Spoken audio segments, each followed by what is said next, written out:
Sauce E3 2016 conference. We now return to a special presentation from Final Encountercast. Coverage of E3 2016 live from the Los Angeles Convention Center. For more reactions, announcements, and interviews from the E3 2016 show floor, visit finalencountercast.com.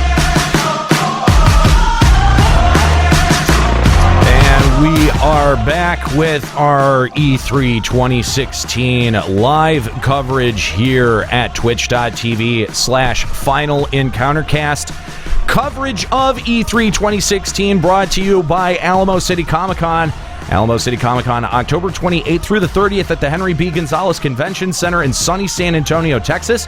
Alamo City Comic-Con celebrates the artists that entertain us through TV, movies, comics, gaming, and cosplay. For more info, including badge prices, celebrity guests, hotel accommodations, and more, visit AlamoCityComicCon.com. So that was a much heftier press conference than we've seen out of any of the publishers. There's a whole lot to talk about and unpack in here. I am joined by, of course, Robbie and Chris. Guys, thank you for your time today. Let's talk about what we just saw with the Microsoft press conference. Now, the big bomb that they dropped, and I'm sure the thing that everyone is going to be talking about, is the surprise announcement of a whole new console called Project Scorpio. They outlined some of the technical aspects that are going to be coming along with it, but it does seem like this is an entirely new console, which is interesting because now they're going to... This puts Microsoft in a position where they don't want to drop support for their Xbox One, but they do want to support both consoles at the same time. So... I don't know that it's a brand new console, though.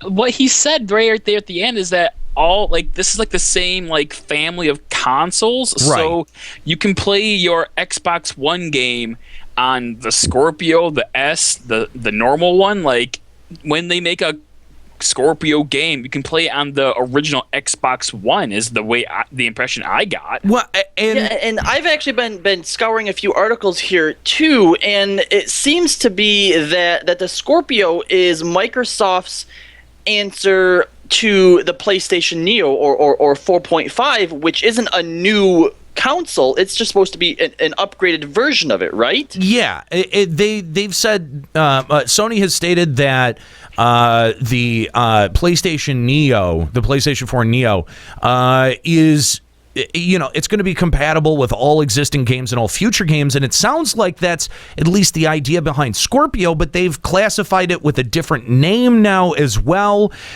Is this going to be a premium console that, that people who only want 4K or 60 frames per second are going to want to get? I'm very confused. Here's the problem, is that we are no longer in a 10-year development cycle for consoles.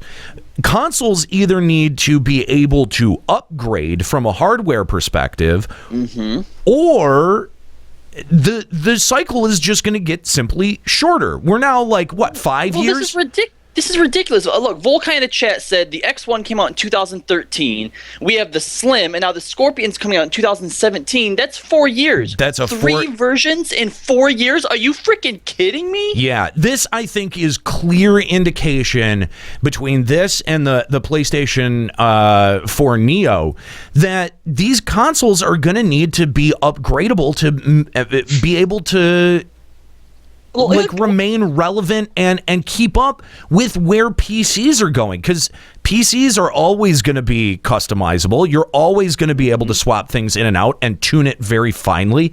As long as that is, as long as you have that option, why even get a console? That's the hardest question now. Why, if you're gonna have to upgrade your console or buy a whole freaking new one, why stick with consoles, man? Just get a PC. I know, it really does seem silly. People are saying that the S1 is just a new form of the X1. But I mean, obviously in that conference they were toting all the same type of upgrades that I feel like the 4.5 for Sony is as well. But then you have the Scorpio, which has all the same things. It has increased power. Graphical power. Increased power. I feel like the Slim has no increased power. Like you know what I mean. So the project. Did they not mention that the Slim was going to be able to support 4K resolution? I don't believe they did. Probably. Did they? Unless they were talking about the Scorpio, and I thought they were talking about the Slim. No, because they did do the whole the very top of the presentation was the Xbox Slim, and I don't remember if there was a title card for 4K or not. There may have been, and so the Slim is literally the Xbox One, but just smaller. Just smaller. That's what I think. And It's got a lot of teraflops. I think. I remember flops. People are saying that it can deliver 4K content, as in video and streaming, but not 4K games. Okay. Got it. That helps separate those things a little bit better. So, all right then. If we're looking at a brand new piece of Microsoft hardware in the Scorpio coming out around the same time that the PlayStation 4.5 is, but the PlayStation 4.5 they're not touting it as like a new console, right? It's just an upgraded version. Yeah, it's just an upgraded version. Yeah. So I feel like Microsoft is trying to make a play here and build more hype around the fact that they're actually coming out with something new, not just upgraded. Right. Except it's not. But the question for me is that knowing that there is Project Scorpio on the horizon, I'm not already an Xbox One owner. Why would I become an Xbox One owner between now and 2017? Why would I buy a Slim? Jumping the gun, right? Yeah. Why would you buy a Slim? Great question. That especially. Great question. Great question. So we had the Xbox Slim announcement at $299. Which is a good price point, and there is no price point attached to Project Scorpion, so that could go any number of ways. I struggle with the marketing decision because it really does. Like, if you're going to be introducing new hardware this quickly, and I get it that I don't think it closes out a console generation cycle quite like a jump from PS3 to PS4, because then you have compatibility issues between the generations, and they're going pretty far out of their way to say that everything on Xbox One will be compatible with Project Scorpion, and vice versa. But I think that that's easier to do now than ever between scalings, between systems, texture bumping between systems. Like a lot of that stuff can just be adjusted in terms of value and tuning of the game. And in a lot of respects, PC versions, we see a lot of the fine tuning that you can do. And if you just want to tune it down for older hardware, that seems to be very easy to do. But the question is, does Microsoft really stand to make money off of this? Well, like the most ironic part about all this is like let's say me, Robbie, and Nate, we all really want to play that Sea of Thieves game, but we don't want to buy an Xbox One. So we just buy it for the Windows 10, and we wait for the Scorpio to come out. Okay, all right. Now here's the problem. The way that we're looking at it is we're already PC owners, right? But I feel like a lot of Xbox fans out there, especially like the really hardcore, diehard fans, like they probably own PCs, right? But it's very minimal stuff. They do the social media thing. Whatever they use their PC for, they can also use their phone for. PCs aren't a big deal. All of their money, all of their dedication and loyalty is in these boxes, right? So maybe what this isn't their way of competing with PCs, but it's their way of trying to get on the same level. But I think that their target audience is still going to be console gamers exclusively, right? Because think about how much PC gamers spend on parts upgrading their computers over the years, sure, right? I mean, how much have we each individually spent on our PCs alone in the last 1 year, 2 years, right? Right. To us, the idea of buying a new console every 2 years is insane because we've only had to do it every 10 years, right? But for a console gamer, the idea of buying a new one every few years isn't any different than us upgrading our PC every few years, Is right? it though? I don't know that it is. I don't know that it is, because here's the thing. Microsoft is already splitting their audience by doing all of the all of the Windows 10 support. So a lot of those people that you may have otherwise gotten, and don't get me wrong, the Windows 10 support I think is a good move. It's a smart move, but they're shrinking their potential audience size even more. Yeah. And that I think is where their problem lies. And now they're going to have to do a lot of clarifying about Project Scorpion, because it really is. It's not even halfway through the lifespan of the console. Now, I mean, us as PC gamers and having to upgrade hardware, yeah, we might be a little bit more used to upgrading every 2 or 3 years, but we're talking about a console, and someone who's a pure console gamer who's been owning consoles for a long time. The lifetime of these systems is 10 years. You want your purchase to be, you want it to know that your purchase is going to be good for 10 years. God, Red Ring of Death. Well, you'd like to, obviously, but like you said, I think because of how PCs are performing and how quickly they're evolving, I think that we have to see an evolution in the way that consoles exist. Because look, you are not going to convert someone who's strictly PC or who's PC and console to just console. It's not going to happen, right?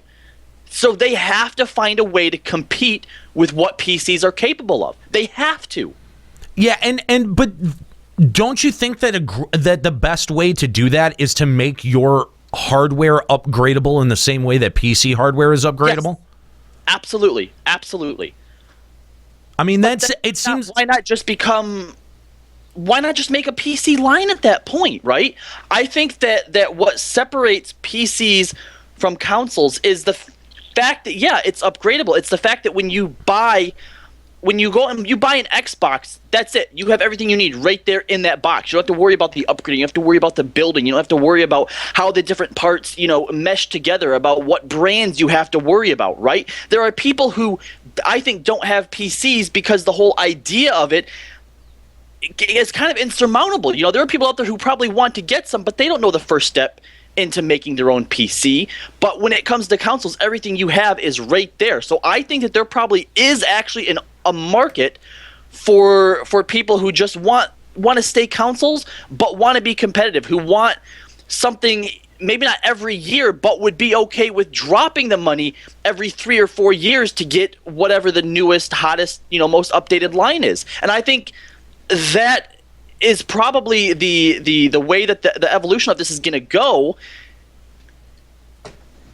Yeah, I could see that. I could definitely see that. I mean, it might not be the most healthy, it might not be the most economic, but I see it going that way. And based on the people I know who are heavy into Xbox and PlayStation only and just have, no desire for PC, they'll do it. They will absolutely do it. But I just don't feel like there are as many people who stigmatize PC gaming. It used to be a very stigmatized thing, but I think that, between Steam and, you've gotten rid of all of these compatibility issues. Those have been completely smoothed out. I think that, that it is so much harder for a console to survive these days than it used to be.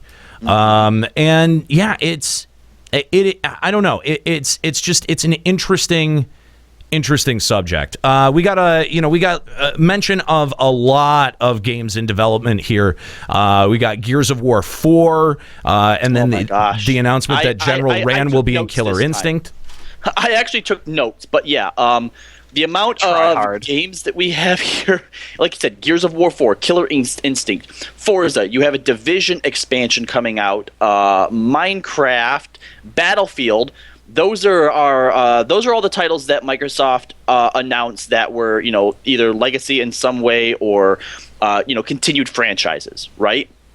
Was there any of those there that really jumped out at you guys? I mean, obviously, we all scoffed at Forza, right? Minecraft as well. I mean, as much as we make fun of it, the chat was lighting up about that. It does sell millions. There are a lot of people who play it. So, I mean, the fact that it is available across so many different mediums, I guess that is pretty impressive, right? Yeah.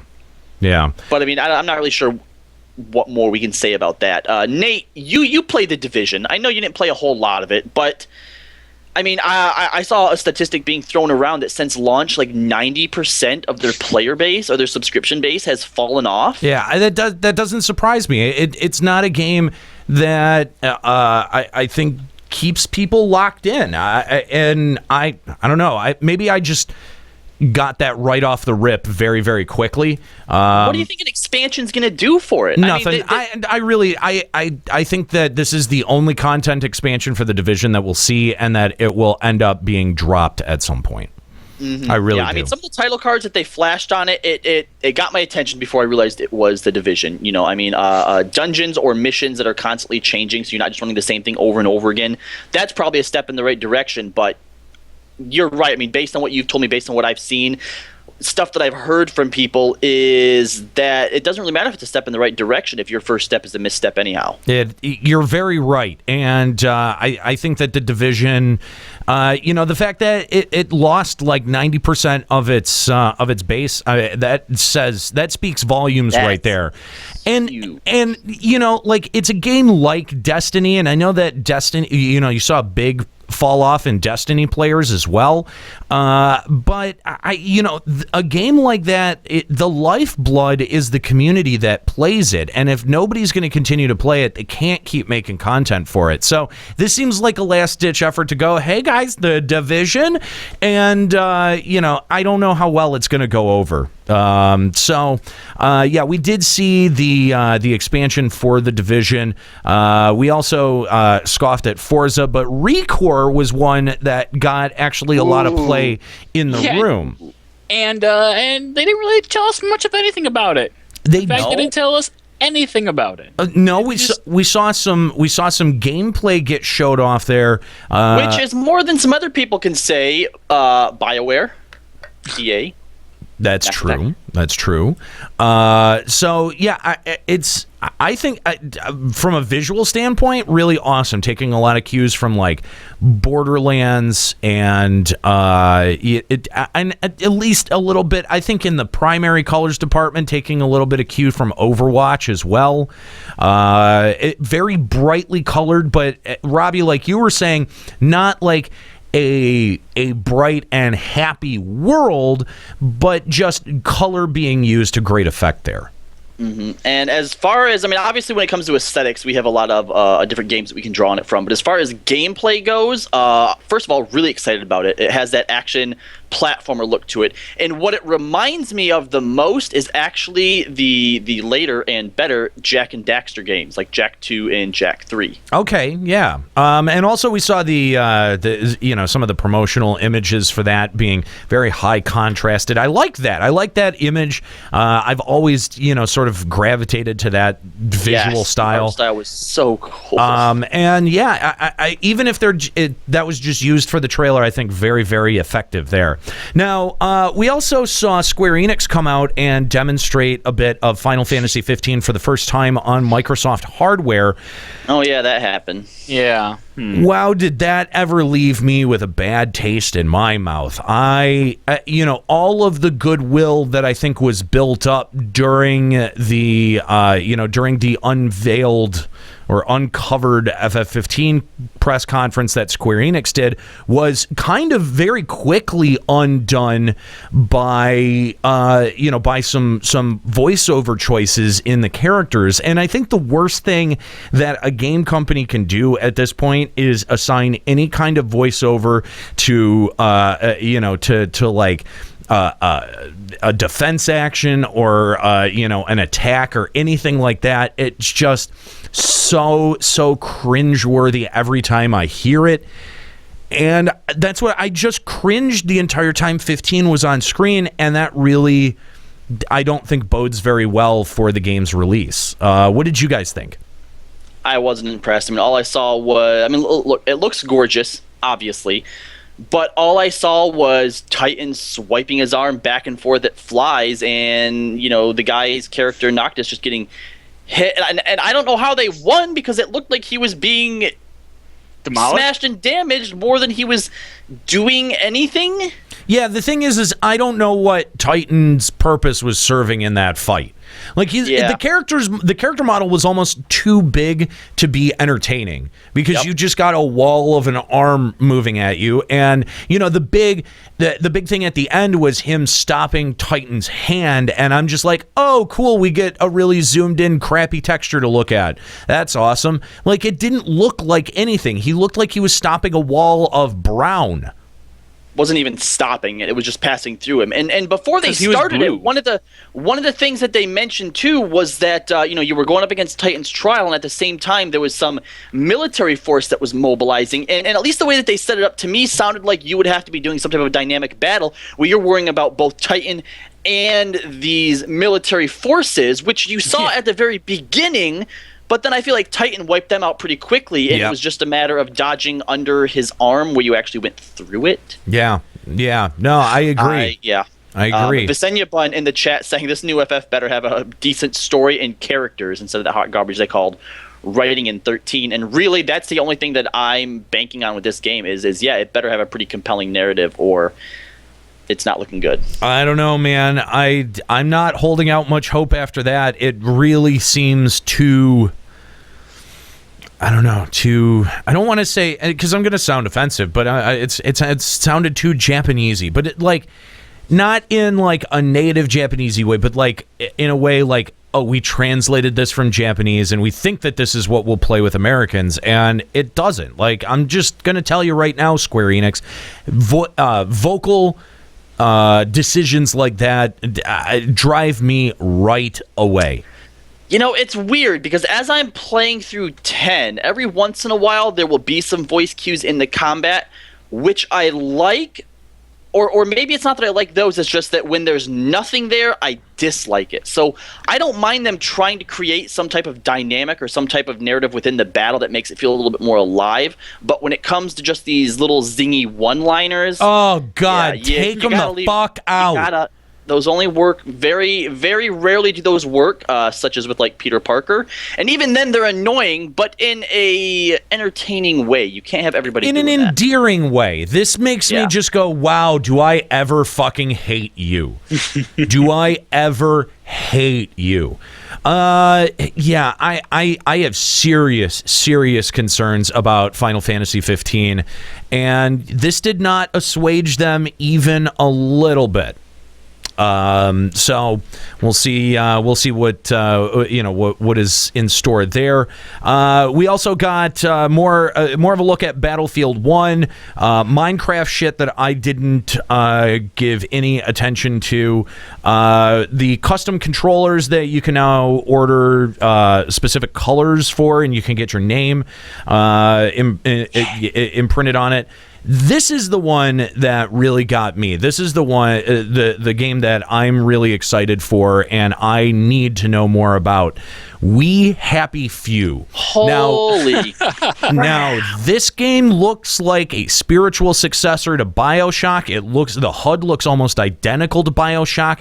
A lot of even the setting is very remarkably similar to BioShock, but taking some cues from 1984 with the newspeak you saw right there in the intro, and it seems like heavily themed off of drug use or drug use being normalized. Yeah, someone mentioned that the major commentary behind it is how we over-medicate ourselves in today's society, which was pretty apparent in the. And I think that's a good commentary to explore. Yeah. I mean, we do over-medicate, and I'm not just talking about addicts or people who do drugs or shoot heroin or whatever that is. But I'm talking I think as a society we are in general over-medicated, whether it's to sleep, whether it's to wake up, whether it's to feel less sad, whether it's it's to feel less anxious. Like all of those, we try to medicate for all of those different things and don't really stop to think twice about what that does to our brain chemistry or our body chemistry. And I think that is an enormously fascinating theme to explore through a video game, and especially through a video game like this, where, I mean, it paints that picture very, very clearly, even with the short amount of time that we were given with it. I am very excited for this game. I really hope that it's not simply an Xbox One exclusive. I really hope that I'm going to be able to check this out on other platforms as well. Well, you have Windows 10 now, so if it is Xbox exclusive, you can grab it there. Well, you're so funny. But any more thoughts on We Happy Few? I mean, again, very much taking cues. Yeah, We Happy Few and Recore are both probably in my top spots right now. Yeah, I would very much agree. That was definitely a surprise. Not a game that I had heard much about. If anything, I think maybe we got a brief glance at it last year, and we only just got like a character model and the name, and that's really it. So excited to see what the future of that game is going to bring. And I cannot speak highly enough of that theme. I think that it's a well picked theme. We also got the Witcher card game, which shut up. That was actually really interesting looking. Really? At least it's not just like you have your front line and you have your like just monsters and then their monsters and then you just beat them back and forth. Like it looked like it had like different ranges, and they said something about how there's only 10 you cards. Only get 10 cards, yeah. And then some of the mechanics like that they're kind of splitting it up and varying it a little bit different than deck building is kind of cool, but it's like at least they're trying to like make it separate from Magic and Hearthstone, which so many games just aren't trying to do. So they got that going for them. So for me personally, I am a card game gourmand, so I take my card games very, very seriously. And so, yes, I am. My interest is piqued. Okay, all right. Would that be now? Okay, so we've said that we've covered the Witcher card game. We talked about the the Elder Scrolls card game yesterday. Are these things that would make you, because you've never played a Witcher game, you've never played an Elder Scrolls game, if you got into these card games, would that make you check out the game series retroactively? It wouldn't detract from it. It actually might get me into it if it, like, depending on like whether or not if they like try to like bring it tie it into like the actual Witcher game or whatever, it actually might. It might actually be a decent tie-in. Okay. I don't think depending on like what BS on it. What's that? I said I call BS on that. You're so lazy and you're so checked out of like modern games. There's no way. No way. If it has like the polish that Hearthstone has, where they have when you play a card that has like a little quote that goes off, and like each card has like personality to it. If Witcher card game has personality in its cards, and these cards are based off of real people or real monsters or whatever, then maybe. This is the only way. This is the only way they're going to get you to play The Witcher. See, right? That's what I was getting at. If you play 2 hours into The Witcher, you get this exclusive card. If you play 5 hours, you get this exclusive card. In which case, he'd probably just turn it on and let it sit there. You have to get to a certain mission to get the special Witcher card. Yeah, that sounds right. All right, now a game that I'd really like to talk about: Beats by Dargan. Oh, that game looks so good. Scalebound. Yes, Scalebound. Now, look, headphones aside, all the cheap little weeaboo voice lines aside, the idea of taking on these giant, like, Shadow of Colossus style nightmare monsters while mounted on friggin' dragons, that kind of, like, premise doesn't appeal to you? No.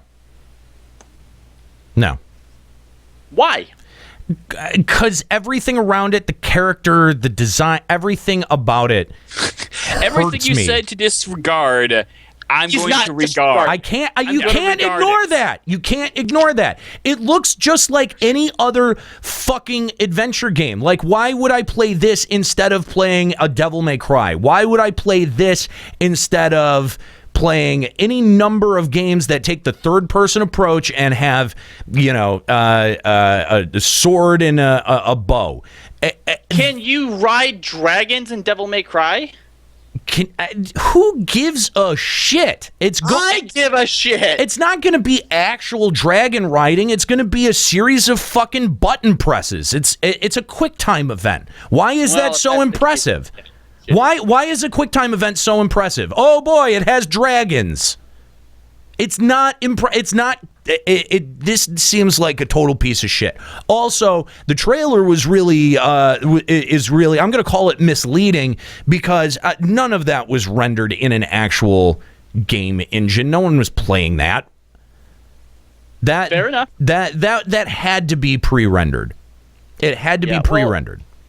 And it's pretty outshined by We Happy Few and Recore anyway, as well as I think Sea of Thieves. Sea of Thieves is really interesting. Yeah.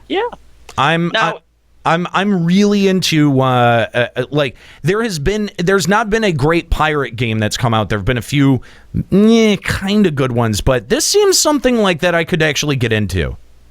Here's my one concern about it now: is there any type of story element to it, or is it just throwing 4 people on a ship and go pirating? That's it.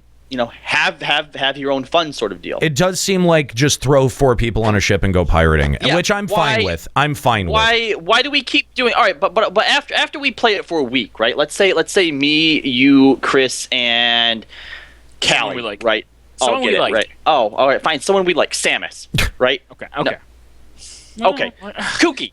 We all like Kooky. So we all jump on it, and we're pirating around for a week. What keeps us coming back to it?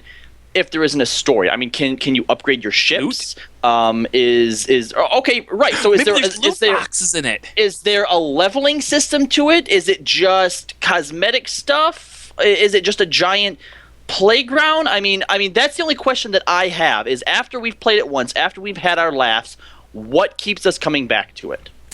That's important. I think the PvP aspect is really where you're going to get a lot of dynamics, because I don't think there were any. Okay, but is it? I don't think there were any computer controlled characters. I think it looks like a straight PvP environment, ship to ship.